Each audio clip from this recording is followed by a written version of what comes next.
ఈ జ్యోతిష్ శాస్త్రమును ఎందుకు నమ్మాలి? అసలు జ్యోతిష్ శాస్త్రం నమ్మకపోతే వచ్చిన ఇదే ఉందా అంటే ఏమి ఉండదు.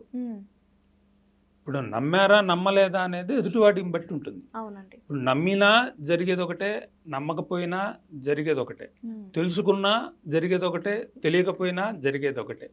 కాకపోతే మనిషికి ఏంటంటే కొన్ని సమస్యలు వచ్చినప్పుడు ఏం జరుగుతుందని తెలుసుకునే తపన అది ఉంటుంది. కాబట్టి దానివల్ల ఎవరినైనా తెలిసిన వాళ్ళని సంప్రదించి ఇప్పుడు ఏం జరగబోతోంది, ఎలా ఉండబోతోందని అడుగుతారు.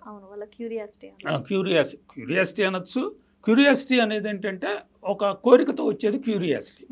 అవసరార్థం వస్తుంది. అవసరార్థం ఏంటి? నాకు ఒంట్లో బాగాలేదు, నన్ను కొంతకాలంగా అనారోగ్యం పీడిస్తోంది, నేను మరి దాని నుంచి బయటపడగలనా లేనా?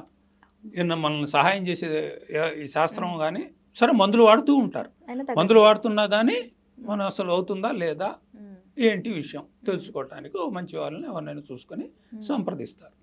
ఇది main reason for the growth of astrology. Astrology గ్రోత్కి ఇది మెయిన్ రీజన్. అంటే ఒక మనిషికి సమస్యలు వచ్చినప్పుడు దాని నుంచి బయటపడగలమా లేదా, మనకేమి రాసిపెట్టుంది అంటే మన లైఫ్లో వాట్ ఈస్ ఫర్ అస్ అని తెలుసుకోవడానికి ఎస్ట్రాలజీ ఇది గ్రోత్కి మూలాధారం.